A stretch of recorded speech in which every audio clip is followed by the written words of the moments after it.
왜 슬퍼하느냐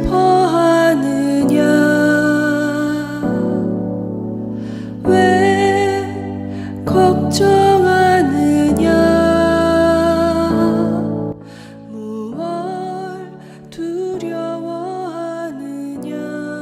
저는 하느님께서 인간에게 고통을 주신다는 걸 믿지 않습니다.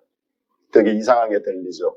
한국식 신앙이라든가 혹은 우리가 익숙한 과거의 유럽식 신앙에, 심지어는 현대 신학에서도 조금 제 거는 다를 겁니다. 조금 약간 믿음으로 다 된다는 식처럼 들려서, 혹은 그 솔라 그라치아처럼 은총으로 모든 게 해결된다는 개신교처럼 약간씩 들릴 때도 있고, 혹은 불교적인, 근데 그게 천주교를 너무나 좁게 생각하니까, 이신부님 얘기 중에 이건 개신교 같은데?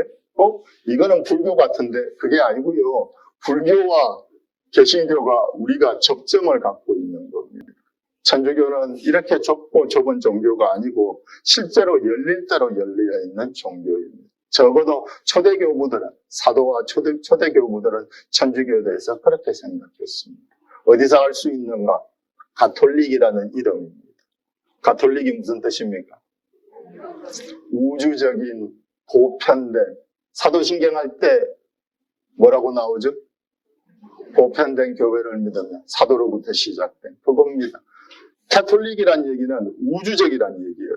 그래서 우리가 종교란 것 자체가 하느님을 닮기가 힘든데, 거기다가 더더욱이나 종교 자체를 굽히면 하느님의 모습은 정말로 코끼리, 원래 인간이 하느님에 대해서 얘기하는 것 자체가 정말 장님이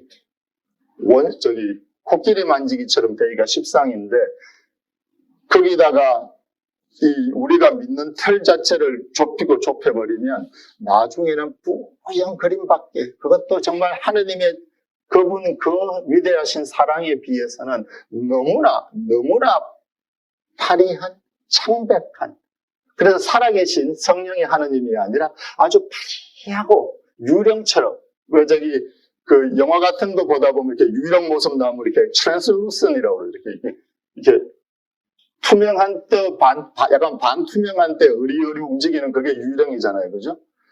하느님에 대한 우리가 갖고 있는 이미지가, 인간이 하느님에 대해서 그 이미지 자체가 너무나 부족할 수밖에 없는데, 거기다가 우리 믿음과 종교의 틀을 너무나 좁혀버리면, 그러면 특히 현대인의 눈에 봤을 때는 그냥 파리하고 유령 같은, 살아있다고 그러는데 믿을 수 있을 것 같기도, 믿어봐야 별 도움, 굉장히 힘세다고 그러는데 내 인생에는 하나도 실제적으로는 도움이 안 되는 것 같고, 우리 집 망해가고 우리 아이 아플 때 손가락 똑같다가 나는 유령 같은 존재인 것처럼 여러분과 제 머릿속에 각인이 됩니다. 이게 바로 현대 천주교의 비극입니다. 교회가 가르치는 것과 여러분들이, 제가 체험하는 게, 이건 우리만의 비극이 아닙니다. 원래 종교란 것은 그 위대한 하느님, 그 창조주의 모습을 담기에 너무나 부족한 틀이죠. 너무나 작은 그릇입니다. 그런데 그 그릇을 그나마 넓게, 깊게, 튼튼하게 만들어서 반듯하게 놓고 거기다가 하느님의 은총을 담으려고 노력해도 모자랄 판인데, 우리가 인간이기 때문에, 그리고 세상엔 분명히 악이 있기 때문에 끊임없이 그 그릇을 흔들어댑니다. 그래서 점점 의심으로 얇게 만들고, 그리고 삐뚤어진 개인적인 욕망, 인간의 욕망이란 게 어떤 게 좋고 나쁜지는 잘 모르겠지만, 다른 사람에게, 자신에게 해로운 욕망으로 삐딱하게 그릇을 기울이고, 그것도 모자라갖고 여러 가지 삿된 생각으로 안에다가 이물질을 집어넣어갖고 점점 깊이는 얕아지고, 그런 다음에 뭔가 있는가? 어둠이 끼입니다. 어둠이 서로를 사용해서 끊임없이 그 그릇에다가 생채기를 내죠. 그래서 우리가 하느님이라고 믿고 있는 그 이미지에는 지금 말씀드린 대로 원래 초대교부들이, 사도들께서 원하셨던 넓고 깊고 튼튼하고 반듯하게 놓여서 그나마 하느님의 사랑을 인간의 방법으로 맛볼 수 있고, 그리고 그 교회가 성령이라고 불렀던 그 하나님, 사랑이신 하나님의 체험을 다른 사람들에게 그 생명수로 건네줄 수 있는 그 틀을, 그 사랑의 그릇을 교회로서 예수 그리스도께서 원하셨는데 실제로 우리가 만들어 놓은 것은 지금 상당히 기울어지고 상당히 일그러지고 그리고 너무너무 금이 많이 가서 하느님께서 사랑을 아무리 부어주셔도 일정 부분 남아 있습니다. 저는 교회의 은총을 분명히 믿습니다. 제가 여러분들과 오늘 나누고 싶은 하느님, 가장 하느님다우신 하느님. 사실은 제가 가장 하느님다우신 하느님을 모르기 때문에 그 얘기는 거짓말일 거예요. 거짓말 제목을 제가 준 거라. 아마 제가 할 수 있는 최고는 더 하느님다우신 하느님일 거예요. 교회가 초대 사도로부터 교부들을 통해서 교회의 수많은 사람들이 지키고 우리에게 전해주려고 했던 그 하나님 모습. 지금 이 순간에도 지국직관의 은총이 우리에게 있으면 지금 내게 계시는 그 위대하신 사랑을, 정말 사랑뿐이신 하나님을 볼 수 있을 그 눈이, 그 은총이 지금 내게, 그 관상의 은총이 내게 있으면 지금 체험할 수 있을 그 정도로 내 삶에 들어와 계시는 하나님의 모습이 실제로 이 땅에 있다는 것. 그리고 감히 아까 얘기한 대로 천주교회가 너무나 그릇이 찌그러지고 얇아지고 안에는 여러 가지 잡다한 걸로 가득 차고 심하게 기울어지고 그리고 수도 없이 금이 가서 하느님의 사랑이 끊임없이 부어주셔도 참 형편없이 밑으로 새고 있습니다만 그럼에도 교회는 아직도 하느님께서 주신 빛과 소금이 되라는 그게 하느님의 꿈이시잖아. 예수 그리스도의 꿈을 여러분과 저 같은 사람한테 맡기신 거예요. 즉 천주교회를 통해서 등장하신 하느님의 사랑은 나 혼자 죽어서 천당 가는 것에, 그리고 그것은 굉장히 중요한 겁니다. 너무나도 중요한 거지. 그렇게 중요한데도 불구하고 실제로 하느님께서 나를 통해서, 교회를 통해서, 여러분을 통해서 갖고 계시는 꿈에 비하면 이것밖에 안 됩니다. 그런데 내가 눈이 어둡고 내가 이모털한 게 아니라 유한한 인간이지 않습니까?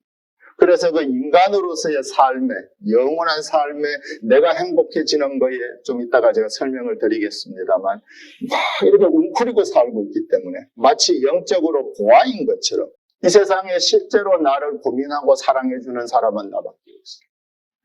대부분의 체험입니다. 그게 인간의, 특히 그리스도인의 비극적인 체험인데 하느님조차도 나보다가 날 덜 사랑한다는 것이 내가 어떻게 생각하고 있건 관계없이 대부분 신자들의 체험입니다.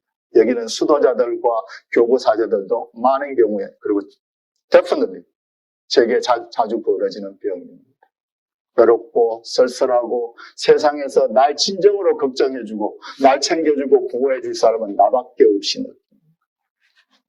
제가 영적인 고아의 병이라고 그러는데 이게 현대인들 뿐만이 아니라 인류가 원래부터 갖고 있었던 병인데 현대 들어서서 더 심해진 것 같아요. 그래서 우리는 많은 면에서 영적인 고아입니다. 우리가 왜 잔인해지냐고? 왜 다른 사람의 아픔을 더 고개를 돌리냐고? 내가 날 걱정하느라고 지금 내 몸 하나, 기껏 해봐야 우리 식구들 조금 돌보느라고 정신이 하나도 없어요.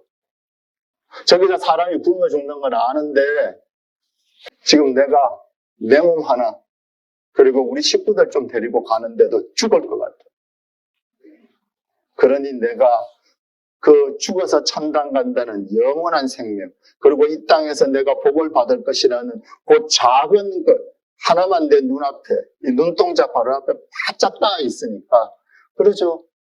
죽어서 천당 가는 것, 여기서 복을 받는 것, 너무나 중요한 일임에도 불구하고 하느님이 주신 당신이 내게 맡겨주신 그 큰 뜻과는, 당신의 꿈을 내게 맡기시면서 내게 주신 축복과는 너무나 작은 것에 불과한데 내 눈동자 앞에 바짝 붙어 있으니까 그것밖에 안 보입니다. 아침에 일어나서 어젯밤에 외롭고 힘드셨다면 그것 때문입니다. 이게 교회가 가리키는 원죄의 체험들이에요. 이 가까운 눈에 바짝 붙어 있는 이 체험 안에서 세상을 바라보기 때문에 우리는 그 고와 같은 체험, 외롭고 힘들고 좌절되고 희망이 안 생기는 그래서 나 혼자만, 지금 세상에서 날 걱정해주는 사람은, 진정으로 사랑해주는 사람은 하느님까지 포함해서 나밖에 없는 것 같고, 그게 지금 자주 우리가 처해 있는 상황입니다. 신앙이 없는 사람들의 경우에 그럴 수도 있겠죠. 하느님을 못 믿으니까. 그런데 신앙을 가지고 있고 하느님을 믿는데 왜 이렇게 내 삶은 비극적입니까? 왜 하느님이 약속하신 그 약속들은 내 삶에 도대체 이루어지질 않습니다. 도대체 우리 삶에는 왜 나는 로또가 안 되는 거예요? 내 고통 속에 손가락도 까딱하지 않으실 같은 그 하나님. 내가 정말로 이루고 싶은 것들 있잖아. 살면서 누구든지 원해왔을. 내가 정말로 원했던 것. 그게 내 눈앞에서 산산조각 깨져서 나갈 때. 내게 보호와 사랑. 그것도 단순히 그냥 보호해 줄게가 아니라 내 생명을 너한테 건너주겠다고 약속하신 그 하느님의 흔적이 우리에겐 보이지 않아요. 바로 그 순간에 수염 허옇고 인자한 우성을 짓고 있는 그 할아버지의 이미지가 여러분과 제게 더 이상 도움이 되지 않을 때가 많이 있습니다. 그렇게 되면 어떻게 됩니까? 어디 가서 손 벌릴 데도 없어져요. 기도를 해도 벽 보고 하는 것 같고, 그리고 실제로 벽이어요. 두드려도 정말 벽돌에서 요만한 부시래기도 안 떨어지는 것 같아요. 정상적인 어른이라면 지금 제가 얘기하는 체험이 있어야 합니다. 네? 우리 중에 한두 명은 특별한 은총 속에서 사신 분이 있으시겠지만 대부분의 우리는 이 벽 앞에 선 것 같은, 그리고 그 벽 앞에서 그 인자하게 웃고 있는 하나님께 아무리 내가 빌어봐도 아무 일도 안 생길 뿐만 아니라 그 이미지가 내게 더 이상 도움이 되지 않는다는 것을 체험하면서 실망하고 나면 뭐죠? 그 다음에 좌절합니다. 실망하고 나면 그 다음에 분노, 화가 나지. 그리고 화가 막 끝까지 올랐다가 그 다음에 어떻게 됩니까? 불길이 사그라들면서 믿는지 안 믿는지 모르는 상태가 되는 거죠. 제가 아까 전에 저는 하느님께서 인간에게 고통을 만드시다고 믿지 않는다는 이유가 바로 그것 때문입니다. 하느님의 사랑은 교회에서 성서에 예수님도 그렇게 말씀을 하셨어요. 그리고 그 말씀은 분명히 사실일 겁니다. 고통을 통해서 하느님이 인간을 단련시킨다는 것. 그 말의 현실적인 의미는 이해합니다. 그런데 교회가 간직하고 있는 진짜 하느님 이미지를 보자면 하느님은 인간의 고통 따위가 필요 없으신 분이에요. 하느님은 당신 사랑의 본 모습만 보여주면 그 앞에서 모두가 거꾸러질 겁니다. 하느님에 대한 찬양, 숭배, 이거는 농담이에요. 성인들과 신비가들이 남긴 기록을 보면 그 사랑 앞에 실제로 섰을 때 그분이 날 위해서 죽으셨고 애시당초 나를 염두에 두고 구원을 계획하셨다는 것, 날 사랑하셨다는 걸 깨닫는 그 순간에 인간의 고통을 사용해서 인간을 바꾸고 이건 하느님의 사랑 앞에서는 이건 말도 안 되는 소리예요. 현실 상황 속에서 맞추기 위해서 아마 구세주께서도 그리고 교회에서도 쓴 걸로 저는 이해하고 있습니다. 그걸 인정하면서도 동시에 아까 얘기했던 본질, 예수 그리스도께서 오늘 복음에 나온 탕자의 비유, 오늘 거기서 드러나신 그 아버지셔요. 예수 그리스도의 아버지의 진짜 이미지는 정확하게 그것이에요. 그러니까 저는 인간의 고통 따위를 사용해서 인간을 바른 길로 이끄셔야 되는 그 정도로 힘없고 비리비리한 하느님이 아니라 실제로 교회가 그리고 신비가들과 성인들이 정언했던 사랑뿐이신 하느님, 실제로 전지전능하신 하느님에 대해서 조금 더 얘기를 하겠습니다. 지금 우리가 서 있는 것이 바로 그 순간입니다. 교회는 지극히 선하고 지극히 전지전능하신 하느님을 가리키는데 우리의 삶 속에서 전지전능하시고 지극히 선하신데 어떻게 인간 세상을 이렇게 만들어 놓고 그리고 날 이렇게 두었나? 내가 지금 실존해 있는 상황에 대한 설명이 안 되지 않습니까? 어느 아버지가 예수 그리스도께서 본래 얘기하신 것처럼 계란을 달라고 그러는데 빵을 달라고 그러는데 독사를 주겠으며 내가 끊임없이 잘못된 정말로 지금 내가 처해 있는 인류가 처해 있는 고통이 우리의 잘못된 자유의지 사용 때문에 그런 거라면 그걸 허락하신 하나님에 대해서 그분이 진정으로 선하신지에도 다시 한번 생각해 봐야 해요. 물론 자유의지 때문인 건 틀림없습니다. 하지만 자유의지만으로 절대로 설명되지 않습니다. 왜? 그러면 하나님께서 전지전능하시다는 게 좀 말이 안 돼요. 어느 아버지가 자식 손에 펄펄 끓는 물 주전자를 쥐어주겠냐고. 그걸 쥐어줘 놓고 네가 그걸 뒤집어 쓰고 3도 화상을 입었으니까 네 탓이라고 얘기하는 것처럼 방금 제가 설명드린 신학 이론이 자유의지의 이론이 현실 상황에서는 그렇게 들립니다. 그렇다면 전지전능하시고 지극히 선하신데 왜 세상은 특히 내 삶은 이 모양 이 꼴일까? 나는 왜 그분의 사랑과 그분의 신뢰 안에서 살아가지 못하는가? 왜 내 마음은 끊임없이 일본의 그 정신병리학자가 얘기한 대로 그 이름은 잊어버렸는데 그분이 말씀대로 내 마음의 선인장 삐쭉하게 자라가지고 가시가 그 예리하고 날카로운 가시가 자라있어. 그래서 어떤 생각, 어떤 기억, 어떤 걱정이 들면 그 가시가 내 심장을 정말 사정없이 꽉 하고 찌릅니다. 내 마음의 선인장. 과거의 어떤 기억, 지금의 어떤 상태, 혹은 미래에 대한 어떤 생각이 내 머릿속에 들면 심장을 찌르듯이 뚫고 지나가는. 게다가 이놈의 선인장은 가시가 한 개가 아니에요. 선인장에 가시들 많지 않습니까? 아주 산더미 같이 덮여 있어. 그냥 가만 놔두면 정말 하루 종일 좋은 생각보다는 가슴을 쿡쿡 찌르는 그 고통으로 하루를 상당 부분을 지나가게 만드는. 그리고 내가 자유롭고 기쁘게 살아갈 때도 언제 그 가시에 다시 찔릴 줄 몰라서 주춤주춤하게 만드는 그 내 마음의 선인장. 선인장이 어디서 자랍니까? 사막, 광야, 황야에서 자라죠. 내 마음의 사막, 광야, 황야가 어딜까요?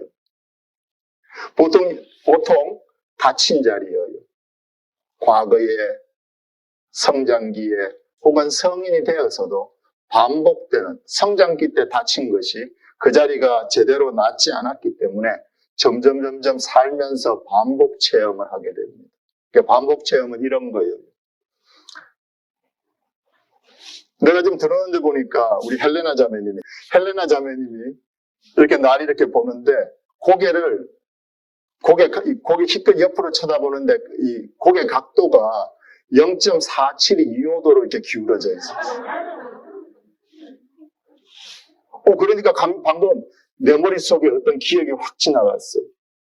옛날에 어떤 자매가 나를 0.2743도로 이렇게 봤는데 그 다음에 그 사람이 어디 가서 나 나쁜 신부라고 소문을 냈거든. 응? 그날 바빠가지고 파란색이랑 빨간색이랑 양말 짝짝이로 신고 나올 수도 있지. 그 양말 신은 걸 보고 짝짝이 신었다고 신부가 자기 관리도 못한 대로 너 뒤에서 수근수근 돼갖고 그 말이 나한테까지 들리게 만들었어. 헬레나 자매가 그냥 들어오는데 분명히 날 처음 보고 말도 안 해봤어. 그런데 0.472호도 딱 그 각도로 날 쳐다본 거예요. 지금 분명히 나한테 악심 품고 있는 거야. 나가서 내 욕하려고 그랬지. 니네 다 안 돼. 이 우스꽝스러운 모습이 우리가 자주 심리학적으로는 프로젝션이라고 합니다. 이게 여러분과 제가 너무나 자주 하고 살아가고 있는 이게 어디서 오는가? 아까 내가 다친 그 황량한 자리, 거기서 자라난 선인장이 나를 끊임없이 찔러대는 거예요. 그리고 가시가 한 개가 아니란 거 아시죠? 여러분과 제가 아파할 만한 그 가시가 무수히 자라있고, 심지어는 이 마음의 선인장의 제일 큰 문제는 뭔가 하면, 심지어는 내가 아프지 않을 때도 나는 그 가시에 찔릴까봐 내내 걱정을 해야 해요. 그런 거 느껴보신 적 있습니까? 지금 나는 멀쩡한데 또 그런 일을 겪을까봐. 그래서 헬레나 자매가 나한테 어서 돈을 빌려달라고 그랬어요. 근데 이 돈 빌려줘도 됩니다. 못 빌려줍니다. 나도 이게 언제 필요할지 모르거든요. 그래서 소문 들었는데 헬레나 자매가 도박을 한대. 확실한 건 아니야. 근데 두세 사람한테 돈을 꿨는데 도박을 한 것 같아. 카지노에서 봤다는 사람은 없어. 근데 도박을 하는 것 같아. 나 혼자 걱정하고, 정말 나 혼자서 밥을 먹고, 그 어떤 영화의 대사였는데 기억나는 게 나 혼자서 밥을 먹고, 나 혼자 걱정하고, 나 혼자 미워하고, 나 혼자 세상에 대해서 밀어내고, 오늘도 혼자 밥 먹는 거예요. 이게 자주 우리 인생에서 벌어집니다.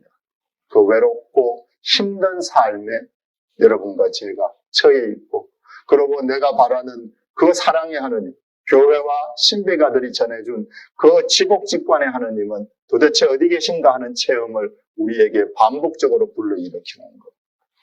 자, 이제 1시간 강의를 했으니까 브레이크 타임을 하고 있습니다. 원래 제가 계획했던 것은 전반적인 인간이 가지고 있는 우리가 처해 있는 하느님 모습과 그것을 본 다음에 이제 예수 그리스도께서 가르쳐 주신 하느님의 모습을 봤으면 싶었는데, 제가 일부러 하다 보니까 또 일부러도 아닌 것 같아요. 그 원래 하려던 강의 내용이 뒤로 밀리고, 그리고 우리 앞쪽에서 제가 잠깐 하고 넘어가려던 얘기가 좀 길어졌어요. 저로서는 그게 더 낫습니다. 왠가 하면 실제로 여러분과 제가 처해 있는 상황을 알 수 있습니다.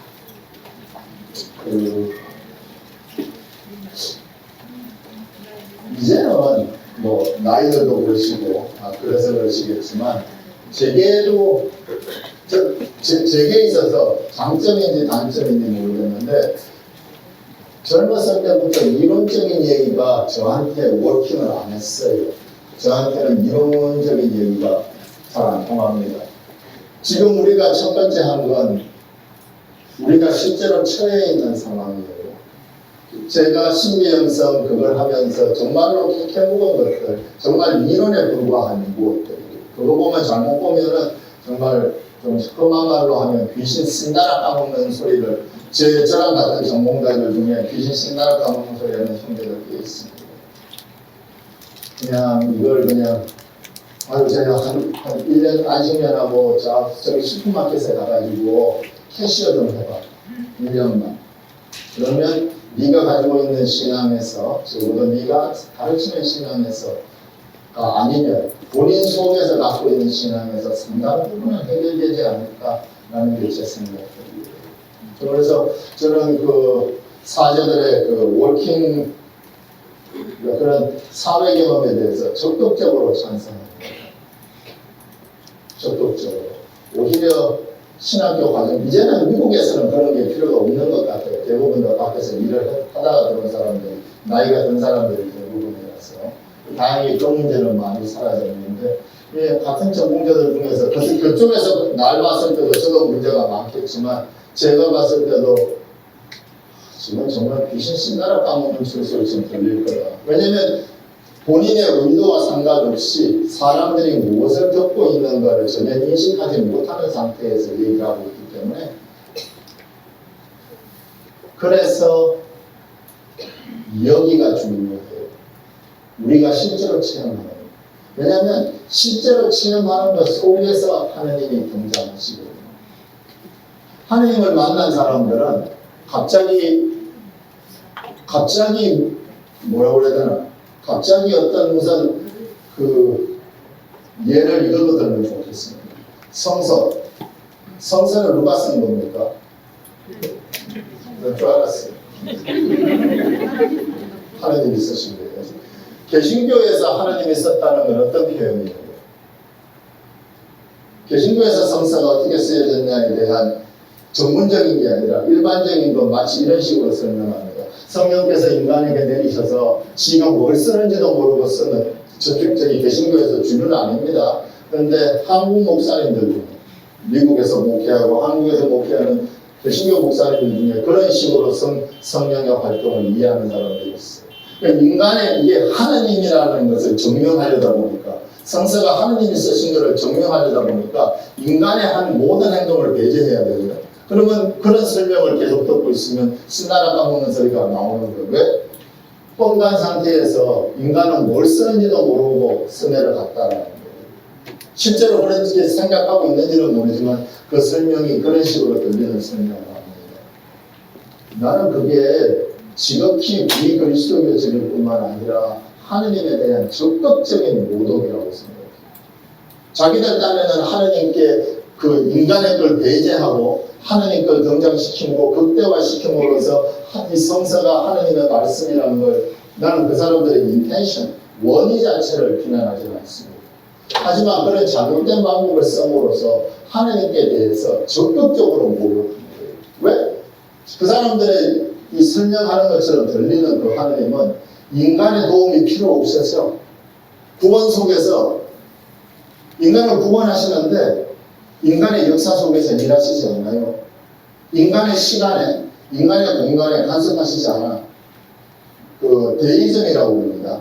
그 개신교 그 종파 중에 하나인데 어떤 신학과 철학적인 사고인데 하느님께서 세상을 아주 잘 만든 시계처럼 만들어 놓고 은퇴하신 거예요. 그래서 뉴멕시코 어디 가서 좋은 그 목장에서 별장에서 이렇게 따뜻한 불 앞에서 수영호연 할아버지가 이렇게 햇빛 빗쬐면서 기다리다가 기계 파트가 그 시계에 하나하나 파트가 자기 소임을 다하고 사그라들어서 자기한테 찾아오면 천국의 기쁨을 얻는 데이즘이라고 합니다. 저는 그것처럼 들려요. 인간의 역사에 개입하시지 않는 하나님, 인간의 공간과 인간의 시간, 즉 인간의 공간과 시간에 대해서 벌어지는 인간의 역사 속에서 계시지 않는 하나님이 어떻게 인간을 구원할 수 있을 거라고 믿는지 모르겠어요. 첫 번째, 그러면 구세주 자체가 필요가 없어요. 예수 그리스도 완전히 바보짓한 겁니다. 하느님이 그런 식으로 구원하기로 마음을 먹으셨다면 인간이 되신 하느님은 전혀 필요가 없어요. 왜? 인간의 역사에 상관없잖아. 하느님이 그냥 이 사람이 내가 누구든 내 인생을 어떻게 살았건 내가 하느님과 인생을 어떤 모습으로 보건 아무 상관없이 그냥 나 뽕박해갖고 당신이 하고 싶은 얘기를 막 써내려간 거라면 그러면 그건 하느님께서 인간의 역사에 관심이 없으신 거예요. 그분은 나한테 관심이 없는 하느님이에요. 내가 어디서 아파하는지, 내가 무엇 때문에 밤에 깨서 잠들지 못하고 깨있는지, 내가 왜 밤 가다가 아무것도 아닌 드라마를 보면 툭 하고 눈방울이 떨어지는지, 내가 무엇을 멸망하고 내가 무엇을 사랑하고 당신이 창조해줘서 하느님 예수 그리스도께서 목숨을 바쳐서 살렸다고 해서 나한테 전혀 관심이 없으신 하나님. 그런 하나님이 실제 존재하는지는 모르겠고 안 존재한다고는 얘기 못하겠지만 나는 그런 존재랑 섞이고 싶은 생각이 그만큼 없어요. 단 요것만. 하나님이 만약 그러시면 나는 오늘부로 신문뿐만이 아니라 그리스도를 가면서 우리 성경 불지로 올 것 같아요. 왜? 내가 기대했던 진짜 하나님, 정말로 하나님 나오신 하나님이라는 하나님의 생각이 예수 그리스도께서 구세주이신 이유는, 그분이 하나님이신 이유는 바로 나랑 똑같은 모습을 선택하시고 내 인간의 역사 속에 내가 가장 아프고 내가 가장 즐거워하고 열망하는 것 속에 같이 같이 하기를 원하셨기 때문에 나랑 똑같이 됨으로써 내게서 구원하기 바라는 그 모든 것이 당신을 통해서 구원되기를 바랐던 겁니다. 만약에 그분이 저기서 서가지고 성서를 꽁당해서 쓰게 할 수 있는 그런 식의 구원을 꿈꾸는 하느님이라면 완전히 바보짓한 거지, 예수 그리스도는. 그분의 십자가 고행이 무슨 내게 의미가 있고 내 구원과 아무 상관없는 사건이에요. 근데 그런 걸 이 명백한 결론이 있는데 그런 식으로 가르치면 결론은 귀신 신나라 까먹는 소리. 나랑 아무 상관이 없는 내 기쁨, 내 슬픔, 내 열망, 내가 가지고 싶은 것과 내가 피하고 싶은지만 하나님 때문에 어쩔 수 없이 받아들이던 그 순간의 아픔에 대해서 전혀 관심이 없나요? 내 하나님은 안 돼요. 저는 그런 하나님과 어떻게 살아야 되고 무엇을 해야 되는지를 그 감도 못 잡겠어요. 제가 믿는 하나님은, 그리고 제가 우리 그리스도교가, 천주교가 초대교우들로부터, 사도들로부터, 초대교우들로부터 그 많은 신비가들을 통해서 전해온 그 사람들이 계속 체험을 하면서 2000년 동안 우리에게 내려오신 하느님에 대한 이미지, 그분의 모습은 인간의 역사 속에 당신의 집을 지으시고 심지어는 집도 없으셨어요. 우리는 그나마 집이라도 있지만 그분은 인간의 땅에 내 시간 속에 나랑 똑같은 삶 속에 당신의 텐트를 내가 여기저기 헤매고 댕기니까 집도 못 찾고 헤매고 댕기니까 당신 집을 지어놓고 교회가 성당이 날 찾아오라고 그러면 성당 안에서 당신을 못 찾을까봐 이 땅에 언제든지 날 따라다닐 수 있는 텐트를 치십니다. 왜? 날 따라다닐 수 있습니다. 그게 그리스도교가 특히 천주교 우리 가톨릭교회가 가르치는 하나입니다. 인간의 역사 속에서 구원을 주기로 마음 먹으십니다. 왜? 하나님은 아까 얘기했지 않습니까? 그분 사랑은, 그분 힘은 너무나 대단하셔서, 그분 사랑은 너무나 대단하셔서 인간의 고통 따위 필요가 없습니다. 아마 하나님께서 새끼손가락을 또 0.00001mm 정도 왼쪽으로 0.007도 정도로 움직이면 세상은 완전히 회개할 거예요. 그런데 그분께서 그런 것을 쓰시지 않기로 한 건 그분의 선택이죠. 그리고 그분의 선택은 무엇인가? 이 땅에서 여러분 삶에서 내 삶에서 당신이 날 진정으로 사랑하신다는 걸 증명하시려고 마음으로. 그래서 내 구원이, 내 선택을, 내 구원을 한 선택이 내가 겨우 천국 가기 위해서 당신을 믿는 게 아니라 당신의 그 사랑 앞에서 내가 진정으로 날 천당으로 보내줄 테니까 착하게 살아라, 날 믿으라. 이 수준이 아니고 당신 사랑으로 날 감복시켜서 이 땅에 당신께서 가져오신 저기 있는 천국을 내가 찾아가야 되는 게 아니라 당신이 옆에 끼고 사실 예수 그리스도가 구원이시고 하나님 자체가 구원이시거든. 천당이 따로 있는 게 아니라 하나님의 천당이시고 그 하나님께서 내게 오심으로써 그 천당이 저기서 죽어서 가야 되는 그 무엇일 뿐만 아니라 지금 이 순간 그 천국의 삶을, 천국의 시민으로서의 삶을 여러분과 제가 사도로서 시작한 일을 받았습니다. 그 당신의 그 크신 꿈을, 그 어마어마하신 꿈을 여러분과 저 같은 사람한테 맡겨주십니다. 아까 얘기한 것처럼 하느님은 전지전능하시고 지극히 선한데 왜 삶은 세상은 이런가? 바로 하느님의 사랑을 우리가 그 하느님의 전지전능하심을 잘못 이해하고 있기 때문에. 그리고 미리 얘기하는데 나도 이것에 대해서 클리어하지 않습니다. 뭔가 문제가 있다고 생각하시면 나중에 저랑 따로 얘기하시거든요. 여러분과 제 머릿속에 하느님의 전지전능하시면 어떤 모습인가 하면 대통령이나 아니면 재벌회장입니다. 부정하셔도 좋습니다. 그러면 여러분은 그렇게 생각하시면 나는 아니야. 하느님의 힘을 그렇게 생각하고 있지 않아 라고 생각하시면 그쪽 방향이 아니라고 생각하시면 축복받으시는 거예요. 대부분의 저는 마이크, 마스크. 대부분의 진리교 신자는 그리고 제가 만나봤던 그리고 제 마음에서 아직까지도 남아있는 그거는 하느님을 굉장히 착하고 나한테 참 잘해주는 재벌회장? 그러니까 돈이 엄청나게 있으니까 힘이 세니까 대통령이니까 그리고 난 되게 좋아해요. 그러니까 내가 이렇게 잘만 사바사바를 하면 내 문제에 대해서 돈을 내가 원하는 것을 툭 이렇게 건네주실 거라고 믿는 이미지가 제가 만난 수많은 신자들 머릿속에, 제 머릿속에 남아있습니다. 하나님의 전지전능하심이 힘이라고 생각해요. 문제를 해결해주고, 돈을 주고, 집을 이걸 해결해주고, 이 힘이라고 생각하죠. 그런데 비겁 없는 거 하면, 왜 우리가 하나님을 믿는 게 힘인가 하면, 하나님의 전지전능하심은 사랑의 전지전능하심이에요. 우리는 자주 하나님은 전지전능한 힘이 있고, 그리고 하나님의 사랑이 있는 줄 알고 있어요. 그러니까 하나님은 전지전능하시고 동시에 굉장히 나이스하다고 생각하고 있어요. 하나님의 힘과 전지전능하심과 그분의 지극히 선하심이 공존하고 있지만 다른 두 개처럼 보고 있어요.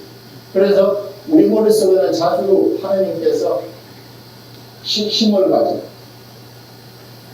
돈이 많아 내 문제를 해결해 줄 수 있는 딱 그 모습입니다. 실제 하나님의 전지전능하심은 그렇지 않습니다. 하나님은 힘으로 전지전능하시는 분이 아니라 사랑으로 전지전능하십니다.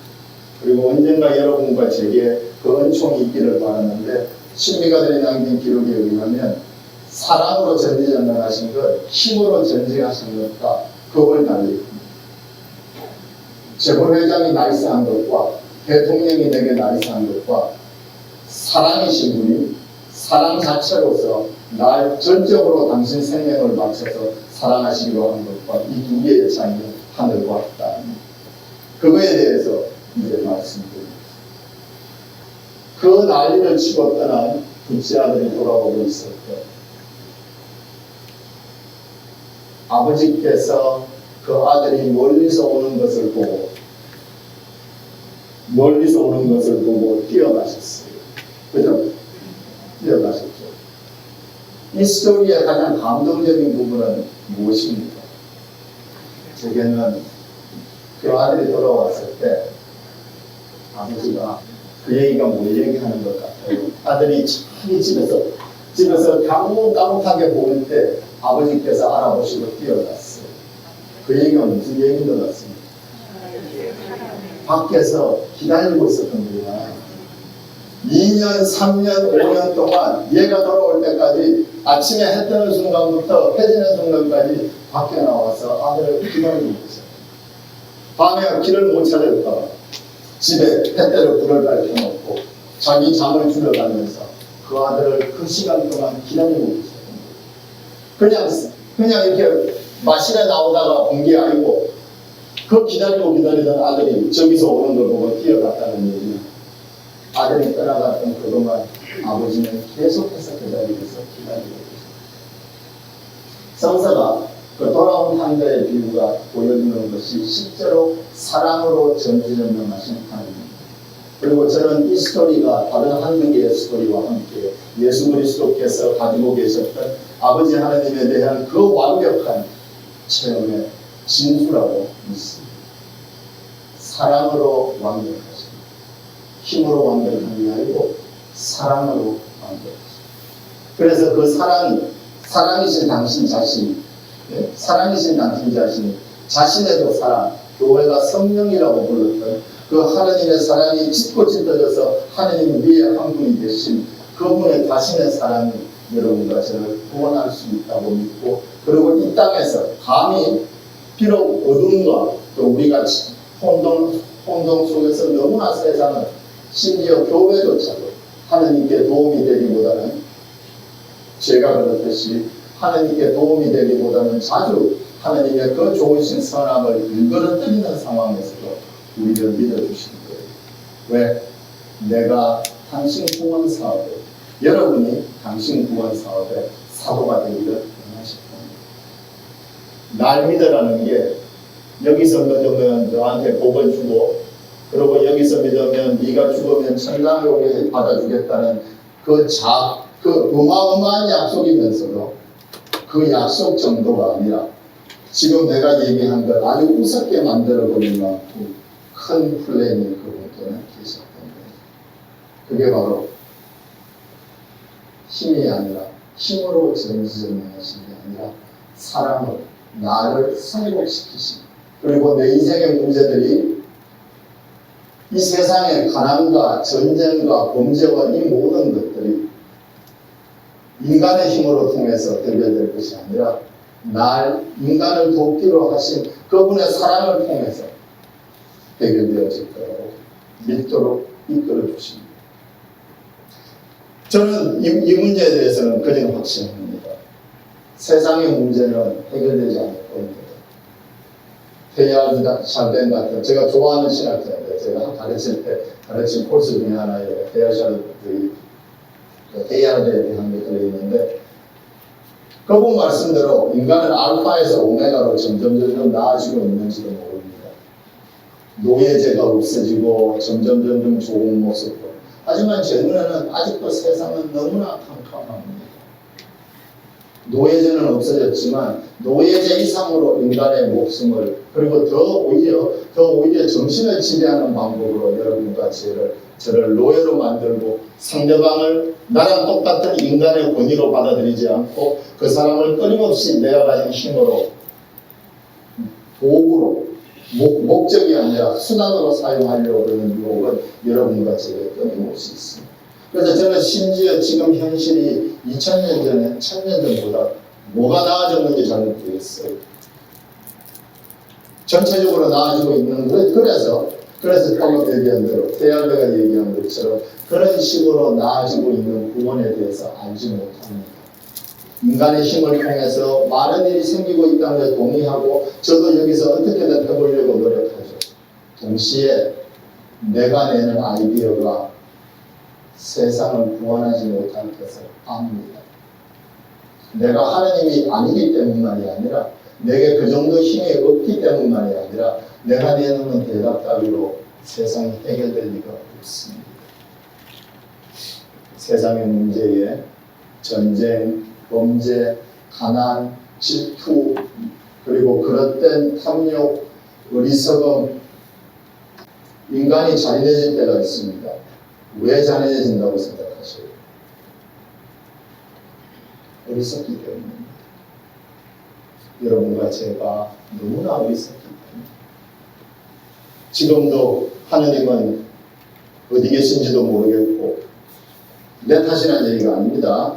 적어도 내 체험 속에서 하느님은 지금도 공중에 있는 공기처럼 내가 숨을 쉬니까 있다고는 믿지만 실제로 어디 계신지 전혀 감도 못 잡고 있고 그런 상황에서 이 세상에서 날 제일 사랑하고 날 돌볼 사람은 나밖에 없다고 믿고 있는 내가 끊임없이 그 어리석음 속에서 눈이 안 열렸으니까 이 어리석음 속에서 날 보호하고 내게 좋은 것을 입히고 내가 남들한테 욕먹을까봐 헬레나 자매가 날 요만큼만 해서 조금 쳐다보면 내 속에서 갑자기 분노가 치밀어 오르게 만들고 그래서 나는 헬레나 자매한테 아무 얘기도 안 했는데 잔인한 말을 내뱉게 하는 이 어리석음이 여러분과 제게 남아있는 그 원죄 오리지널 신의 나무의 옷을 뽑았지만 아직도 남아있는 흔적입니다.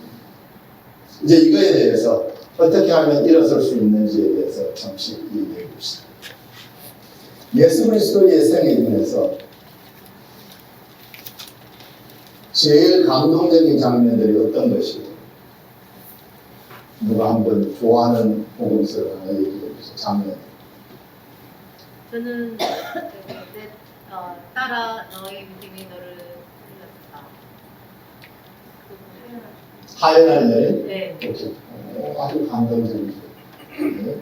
또 과거의 아들이 죽어서 갔다 오시고 눈물 흘리는 걸 해주셨어요. 아주 좋습니다. 지금 여러분들을 터치한 그 성서 구절이 복음서가 어떤 것에 관한 이야기예요? 두 개 다 공통점이잖아요. 치유하고 그죠? 지금 다친 것을 치유하고 죽은 것을 살리고 그리고 대자 대비하심 바로 거기서 대자 대비하심 하느님이 계시기 때문입니다. 지금 우리가 아까 말씀드린 내 마음속의 선인장 거기에서 어떻게 하면 이 황야에서 이 광야의 자리에서 내 마음이 다친 자리죠. 거기에서 자란 내 마음의 선인장이 끊임없이 나를 찔러댈 때 내가 어떻게 하면 돌아갈 수 있는가? 대자대비하신 하나님께 첫 번째 내 상황을 받아들이는 거예요. 여기서 받아들인다는 건 사실 있는 그대로 고백하는 거예요. 제가 평생을 믿어왔는데 저는 하나님 그림자도 본 적이 없는 것 같아요. 60년을 목수를 부렸는데 내가 믿고는 있는데 실제로 내 마음속에 나는 하나님께 내 진심으로 그분이 날 사랑하시니까 내가 그분 대자대비하심에 기댈 수 있어 라고 할 만한 체험도 흔적도 내게 없다는 것. 만약에 그러시려면 사람마다 다르겠지만 내가 처해 있는 그 상황을 정직하게 인정하는 겁니다. 그거 인정이 안 되면 헛발질이에요. 왜? 힘을 내려면 어떻게 해야 됩니까? 훌쩍 뛰려면 단단한 바닥이 있어야 해요.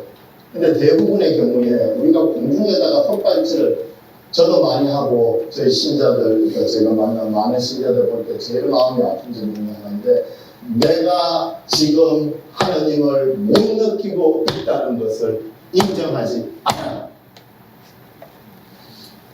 이렇게 되면 내가 하나님을 찾고 있는 그 간절한 마음이 딛고 일어서 땅에 없어집니다. 왜냐하면 내 속에서 나는 그래도 하나님을 믿을 만한 근거가 있고 근거가 있는 거 알겠다니까. 그런데 체험적인 면에서 직분도 없다는 걸 인정을 해야지. 만약에 그렇다면 나는 60년 동안 당신을 찾았는데 70년 동안 당신을 찾았는데 50년 동안 당신을 찾았는데 당신 그림자도 못 본 것 같아요. 간혹가다가 저 혼자 당신을 열심히 믿고 있고 당신은 제 쪽으로 다가오시는 것처럼 적어도 제 체험 속에서는 느낄 수 없습니다라고 인정합니다. 그걸 인정하지 않으면 현실이 아니기 때문에 공중에다 대고 헛발질하는 거기 때문에 내가 앞으로 나갈 수가 없습니다. 근데 그걸 인정하기 힘든 이유가 너무나 힘들어요. 현실을 살면서 정말 하느님 한 분께 기대고 살아가는 게 대부분의 우리 삶의 순간순간인데 거기서 내가 하느님 체험이 부족하다는 걸 인정을 하자고요. 그걸 인정하는 순간에 이런 얘기를 꺼내 저를 미워하게 될지는 몰라요. 인정했는데 앞으로 안 나가시면 더더욱 저를 미워하시게 될 겁니다. 그나마 내가 하느님을 느끼고 있는 것처럼 그렇게 살고 있었는데 실제로 내가 하느님께 내 마음을 하느님이 날 사랑하신다는 걸 내 목에 칼이 들어와도 믿어 라고 적어도 어떤 한순간 얘기할 수 있는 게 내게 부족하다는 게 그게 만약 그렇다면 사실로 인정하는 거예요. 그리고 그래서 그 상황은 창피하거나 잘못된 게 아닙니다.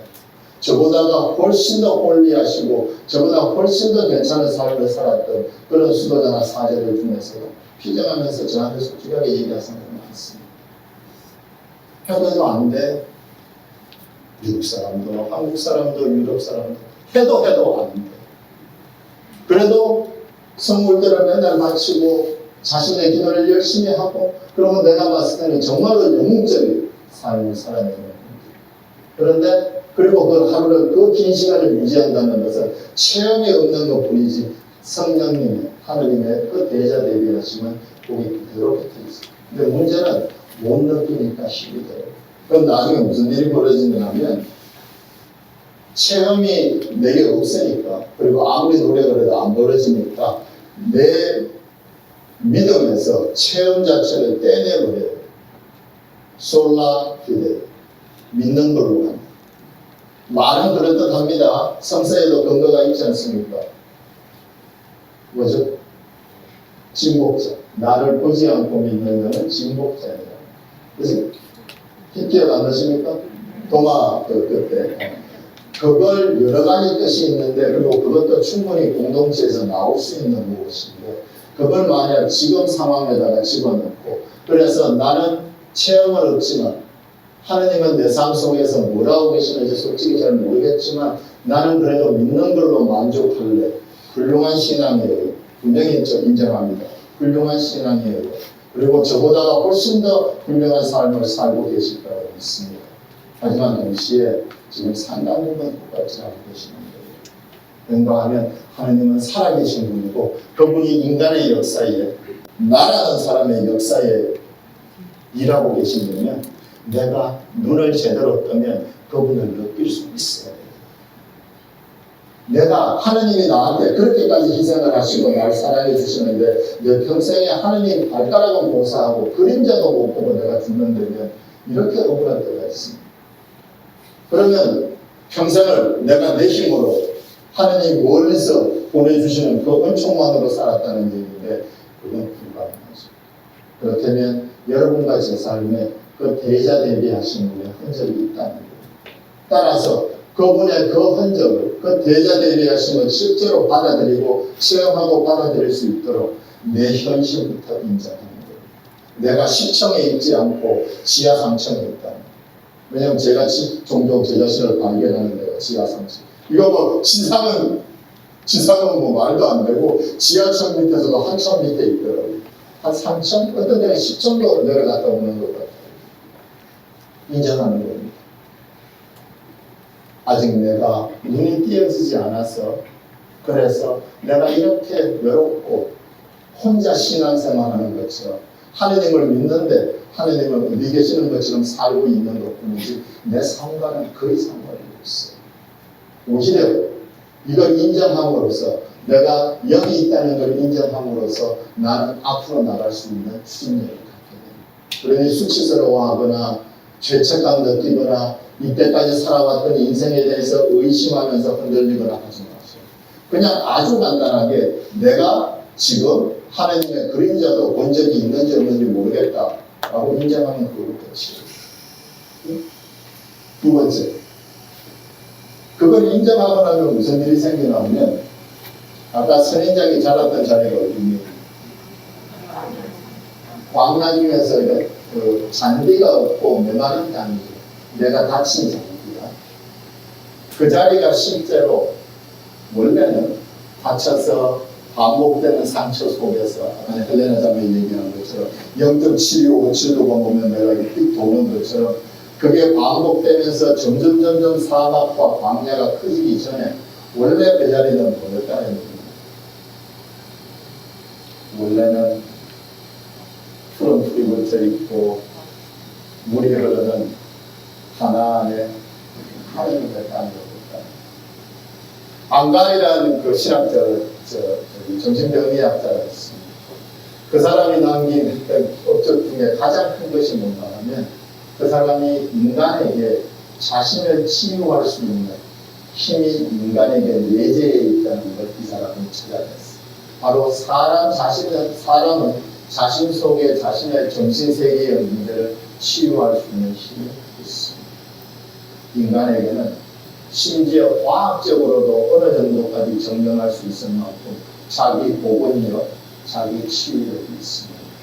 여러분과 제가 현실을 인지하면 원래 있던 이 메말, 지금 내가 서 있는 이 메말은 그 선인장이 자라고 있는 바로 그 자리가 원래 풀이 덮여 있고 물이 흐르고 적과 꿀이 흐르는 적 하느님의 품 안에 있었던 그 자리였다는 것을 실제로 깨닫게 됩니다. 그 얘기는 뭔가 하면 하느님께서 날 떠나신 게 아니라는 얘기예요. 지금 나는 이 자리를 나를 훅 찔러대는 내 마음의 선인장이 있는 그 황폐로운 패치를 실제로 물이 흐르면 무슨 일이 생깁니까? 선인장은 이거예요. 그래서 선인장이 진짜 즐깁니다. 죽을 때까지도, 아마 여러분과 제가 죽을 때까지도 일부분 살아남을 거예요. 하지만 내가 여기가, 내가 다친 그 자리가, 내가 외롭고 힘들고 나 혼자 살았던 것 같은 그 자리가 실제로 하느님 아버지께서 내게 같이 계셔. 즉 아까 얘기했던 것처럼 떠나간 탕자, 떠나간 탕자를 기다리고 발견했던 그 아버지가 방 안에서 놀다가 어떤 순간에 마실이나 한번 가볼까 그러고 나왔다가 언제 안 보여요. 아들이 떠났다가 돌아오는 그날까지 아침부터 해가 질 때까지 바깥에 나와서 기다리고 계십니다. 따라서 그 아버지가 그 대자 대비하신 하나님의 사랑이 나와 함께 있기 때문에 지금 나를 푹푹 찌르는 그 선인장이 자란 내 인생에 가장 아팠던 그 순간들, 가장 외롭고 지금 내가 인생을 살아가면서 가장 힘이 빠지게 만드는 그 자리가 사실은 하느님께서 나와 함께 계셨던 한기적이에요. 내가 못 본 상처가 너무나 아팠습니다. 그리스도가 가르치는 핵심 중에 하나가 바로 그겁니다. 길거리에 그 얘기 아셔요? 이렇게 뒤에 돌아봐 자기 인생을 누가 뒤돌아봤더니만 정말 가시덤불이에요. 그리고 가시덤불 밑에 이렇게 웅덩이도 있어. 내 눈물이지. 그리고 거기 군데군데 피도 막 묻어 있어. 그걸 보면서 내 인생이 얼마나 힘들었고 내가 여기까지 찾아오려고 살아남으려고 얼마나 노력을 했는데 하느님은 손가락도 까딱하지 않으시구나 보고 정말로 좌절하게 되는 거예요. 그걸 보면서 하느님이 날 버렸다고 느끼는 그 순간, 이거 혹시 그분이랑 개인적으로 관계가 있으면 미안합니다. 예를 들어서 몇 해 전에 그 라면 상무라고 소문 났던 거 기억하십니까? 칼에서 대한항공에 갔다가 라면 세번 엎었다는 그 양반은 왜 그런 것 같아? 그 자리에 올라올 때까지 자기 영혼을 팔았어. 이 더럽고 험하고 외로운 세상에서 내가 그 자리만 가면 행복해질 수 있을 거야. 그 사람이 만약에 신자였다면 하느님이 세상에 날 보호해주고 날 도와주는 제발아버지도 없고 이 세상에서 내가 행복해질 수 있는 건 그 자리에 가는 길인데 그 자리에 가기 위해서 끝도 없는 내가 정말로 그 사람 별거 다 했어요. 그래서 자신의 영혼까지 팔아서 정말 온 힘을 다해서 자기 재능과 노력과 시간과 개인 시간과 정말 손이 닳도록 아부하면서 비비면서 거기까지 왔어요. 지금 그 사람 머리통에 체험 속으로 들어가고 있어요. 내가 이 자리에 어떻게 왔는데 이 비행기에서 일하는 여자였다가 터져버리고 있어요. 자기도 아마 그러고 나서 나중에 엄청 후회했을 겁니다. 그게 왜 터질 수밖에 없는가? 그 자리에 오기 위해서 이 험한 세상에서 나 혼자 살아남기 위해서 내가 어떻게 했는가? 이런 마음으로 그 고패치에 끊임없이 남아있는 한 인간에게는 구원이 있습니다. 적어도 체험할 수 있는, 여러분과 제가 구원받았다는 걸 체험할 수 있는 경우가 몇 번이나 있습니다. 손드실 필요 없어요. 자기 자신한테 물어보고 내가 살면서 내가 진정으로 구원을 얻었구나. 죽어서 천당 갈까가 아니고 그거에 대한 질문이 아니고 아 정말 하느님이 계시구나. 내 인생은 정말 축복받았다. 그렇게 힘들었지만 그 돌아있는 그 핏자국을 보면서 그렇게 얘기할 수 있는 체험이 우리 속에 몇 명이나 있나요? 청담동 사모님, 농담입니다. 이 중에 청담동에 계시는 분들, 저 친구들이 여러 있으니까 그냥 비유로 삼는 거예요.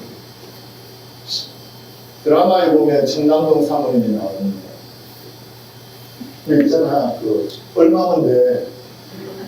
자기 아들, 니까지 게 우리 아들, 얼마면 돼? 니까지 게 가는 우리 아들한테. 왜 보통 대화의 끝이 그걸로 끝나잖아요. 뭘 촥. 그 청담동 사모님, 그 재벌 사모님이 입에 바르고 사는 날을 아십니까? 제가 이렇게 좀 흉내를 내볼게요. 이 세상에 마음에 드는 게 하나도 없어. 그러면 이 사람 던져갑니다. 여러분과 제가 흥분한 걸 다 가진 사람이에요. 그 어마어마한 힘과 그 어마어마한 돈을 갖고 있는데 이 사람 마음속에서 세상에 마음에 드는 건 하나도 없어.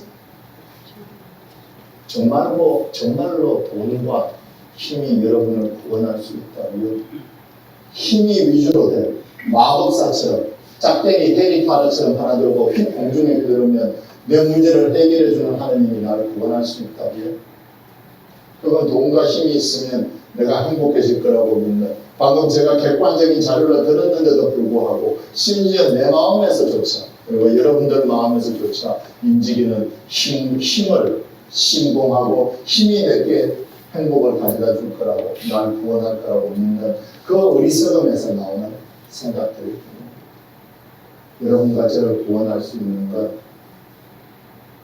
사랑으로 전지전능하신 하나님이에요.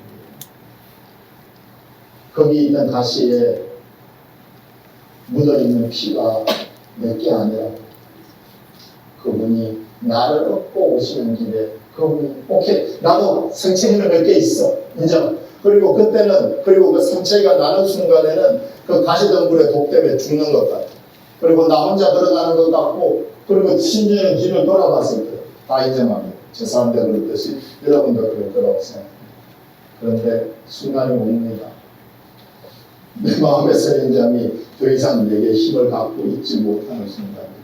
적어도 나는 내 마음의 선인장을 말려 죽이고 실제로 거기를 다시 한번 초원으로 덮어주실 그 힘이 내게 있다는 것을 하느님이 여기 있는 줄 알았는데 이렇게 해서 여기 안에 여기서부터 시작해서 이렇게 내 삶에 계셨다는 걸 희망을 찾을 수 있는 순간이 옵니다. 거기 묻어있는 피가 몇 개 아니고 예수 그리스도의 피. 아까 인정을 하고 그리고 하나님께 자신을 연다는 거죠. 두 번째 지금 제가 말씀드리고 있는 것은 하나님께 하나님 사랑에 그분 색깔에 물든다는 이 물든다는 게 말도 안 되는 거예요. 왜냐하면 저랑 여러분과 제가 신앙생활을 그렇게 하면서도 내 신앙이 나를 더 좋은 사람으로 만들어 주었는가? 그런 것도 있는 것 같고 아닌 것도 있는 것 같고 자주 신자분들이 그런 질문을 합니다. 피정할 때도 그렇고 어떻게 하면 하나님을 만날 수 있냐? 그런데 상대방이 기도하는 거 기도를 하라 이런 거지. 분명합니다. 다 필요합니다. 그런데 그런 얘기는 다른 분이 해주실 테니까 저는 딱 한 가지만 기억할 것 같으면 그 얘기만 합니다. 예수 그리스도를 하느님이라고 믿는 것이 신앙의 포인트의 절대치가 아닙니다. 진짜 그리스도 신앙은 그분의 가치관이 내게 되는 겁니다. 이걸 잘 이해를 못 하시더라고요. 왜냐하면 하느님은 당연히 착한 걸 좋아하시고 나쁜 걸 싫어하니까 나도 착하게 살아야 되고 이렇게 생각을 하시고 저 지금 그 수준에서 얘기하는 게 아닙니다.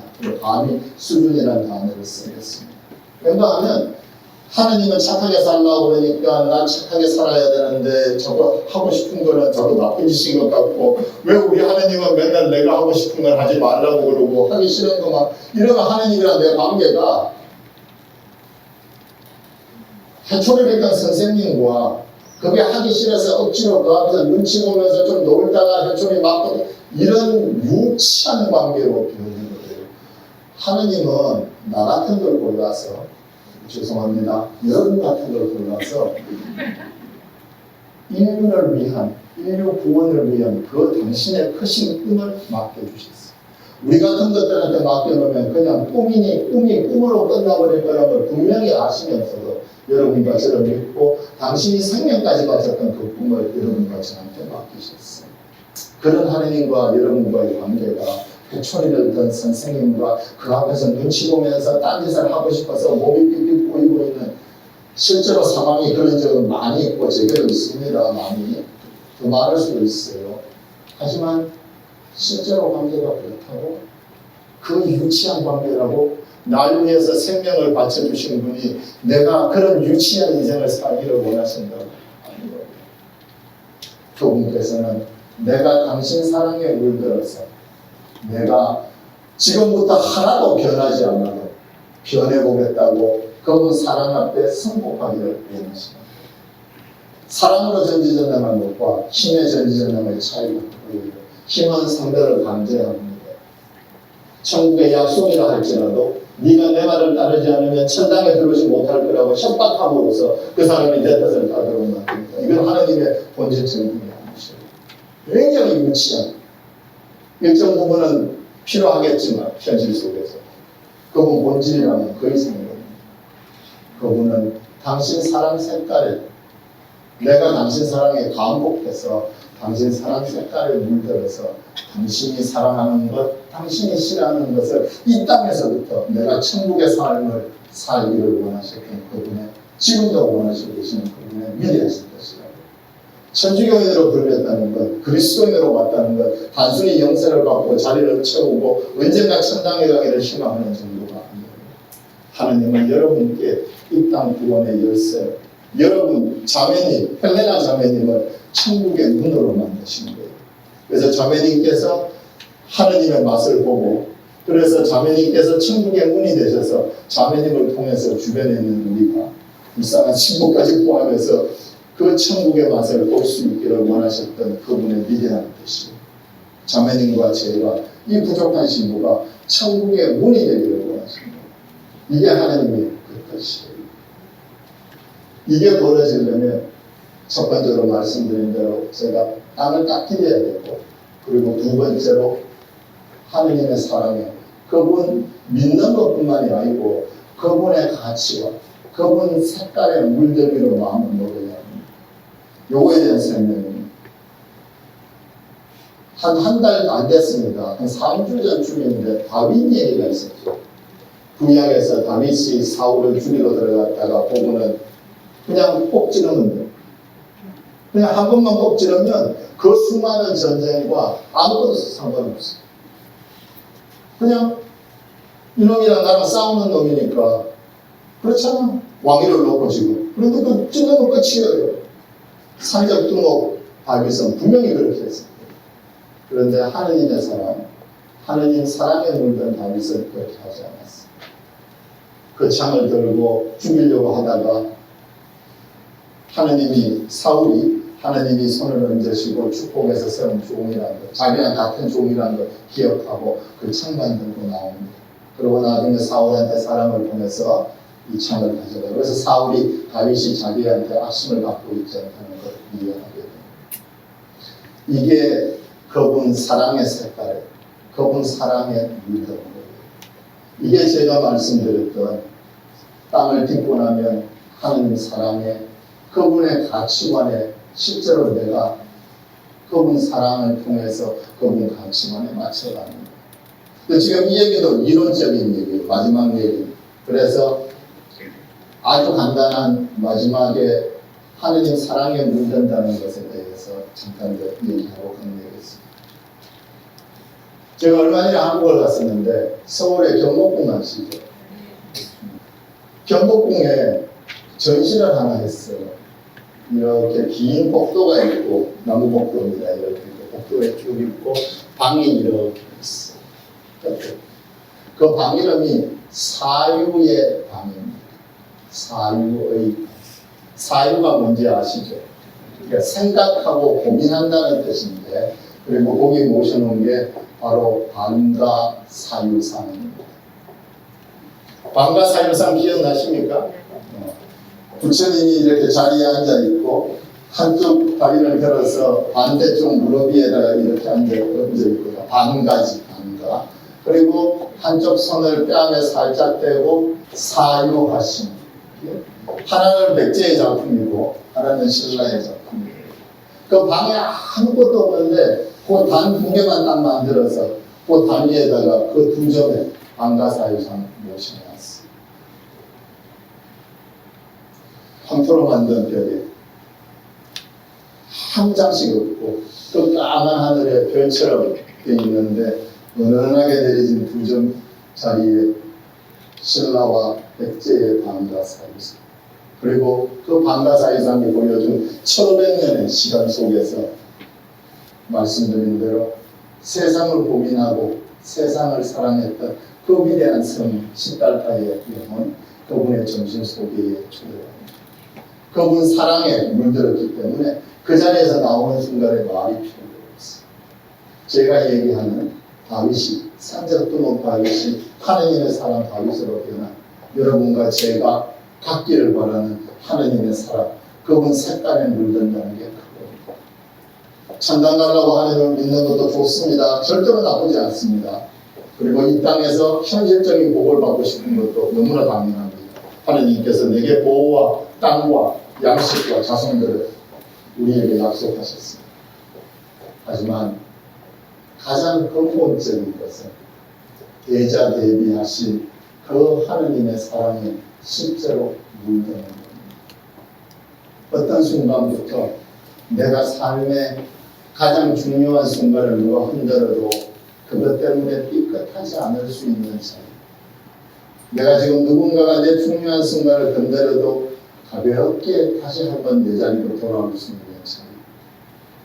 그분이 사랑하시는 것, 그분이 힘으로 날 승복시키는 게 아니라 나를 얼마나 사랑하시는지를 보여줌으로써 내가 너를 사랑했다는 것을, 지금도 사랑하고 있다는 것을 증명하시고, 그 사랑에 내가 승복함으로써, 그 사랑에 내가 너무나 감동해서 그 사랑에 저절로 정말 오르메리카게 자동으로 내 자신을 내드림으로써 그분 사랑에 물들어서 그분과 내가 초대 교우들이, 가파도시아 교우들이 불렀던 띠오시스, 하나님과 내가 완전한 하나가 되는 그 천국의 삶을 여기서 시작해 주기를 바라십니다. 여러분 자신에 대해서 믿으셔요. 내 마음에 있는 선인장이 날 죽을 때까지 힘들게 만드는 순간들이 있겠지만 점점점 내가 현실을 인식하고 그분 자리에 물들기 시작하면 다를 겁니다. 청산유수요, 망고광명, 우리 천주교의 가르침을 따르면 걱정하지 마라, 걱정하지 마라. 청산유수, 세상의 물방울 하나하나까지 하느님 사랑 알아야 되게. 망고광명, 태초에 나를 사랑해 주셔서 그 시간에, 인간의 시간 속에 나를 만드시고 지금도 나를 사랑하고 계시는 그분의 사랑은 내 고초 속에서도, 그분의 보호는, 그분의 사랑은 한 조각도 잃어버림 없이 찬양하게 청산유수요, 망고광명, 걱정하지 마라, 걱정하지 마라.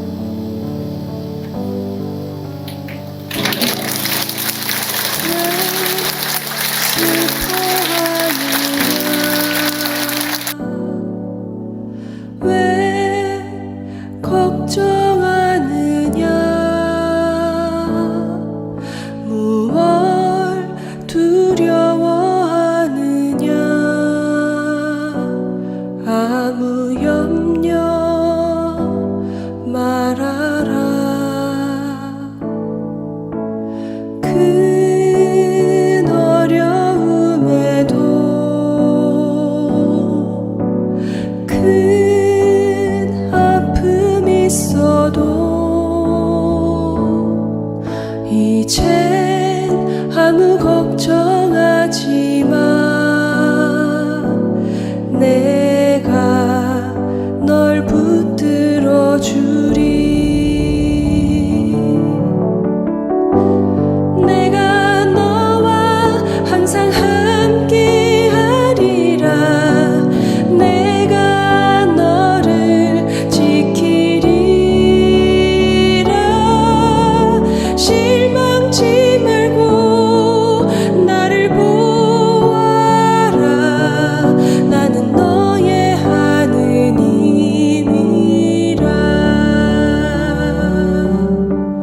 왜 슬퍼하느냐